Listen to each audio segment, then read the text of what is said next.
Donald Trump is now threatening to send more and more federal troops into more and more U.S. cities. On Friday, he, of course, threatened Chicago with a military takeover because he doesn't like what things are going on. He thinks there's too much crime. And, of course, he called the mayor of Chicago completely incompetent, doesn't know what they're doing. And then, day after that, he threatened Baltimore and said, Baltimore's got a lot of crime and the leader there is also terrible, so I'm going to have to send in the troops, he said. And of course, in between all that, he also said, in New York City, you're on my list as well. Now, this, of course, is happening because Donald Trump thinks that his military takeover of LA and his military takeover of DC went swimmingly, absolutely perfect. Even though the vast majority of the people that were even arrested by Donald Trump's federal troops in LA have all been already charges dropped against them. They can't get grand juries to indict them because Trump's officials keep lying to the grand jury. And in DC, arrests are actually lower than before the military took over. They're doing less than the average beat cops were doing on a daily basis. And the economy of DC is now struggling because of this. People are afraid to go to the city. People don't want to be there. They don't want to be associated with it. They're afraid to leave their homes. Everything in DC is falling to crap because of this.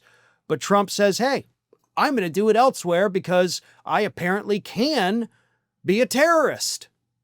And yes, for the record, folks, by the government's own definition of terrorism or terrorist, what Donald Trump is doing right now is an act of domestic terrorism, by the government's own definition.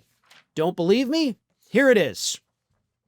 The United States defines terrorism as the unlawful use of force or violence against persons or property to intimidate or coerce a government, the civilian population, or any segment thereof in furtherance of political or social objectives. This definition covers both international terrorism and domestic terrorism.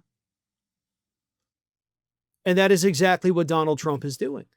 He's using force, or at least the threat of force, to get people to bow to his whim. Because none of these actions have anything to do with actual crime statistics. Trump has been lying about that from day one, which at this point most people understand to be the truth. What he's doing instead is going after Democratic-run cities. DC, Democratic mayor that Donald Trump doesn't necessarily get along with. I'm going to punish her, and I'm doing this. LA, Democratic mayor. Baltimore, Democrat. Chicago, Democrat. New York, Democrat. You see the pattern that's developing here? It's not because crime is out of control. If crime were really the focus of this, Donald Trump would be sending those National Guard troops straight into red states. The highest crime rates in the country are all occurring in Republican-led states, folks. The very same states that are sending their National Guard to D.C. have higher crime rates than D.C. So it's not about crime, not even close to being about crime. And there isn't a single Republican-run city or a Democratic-run city in a Republican-led state that is being threatened.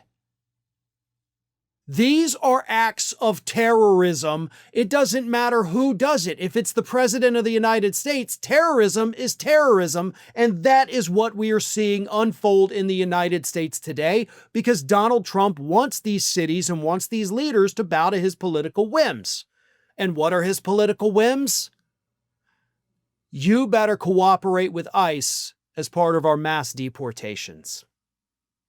That's it. And by the way, we know that because Trump has said that. So he's not hiding his motives. He is very open about them. Even when he's lying about crime, he still will talk about immigration and these are sanctuary cities and they're not doing what I want them to do. Therefore, because of the motive behind it, this is an act of terrorism.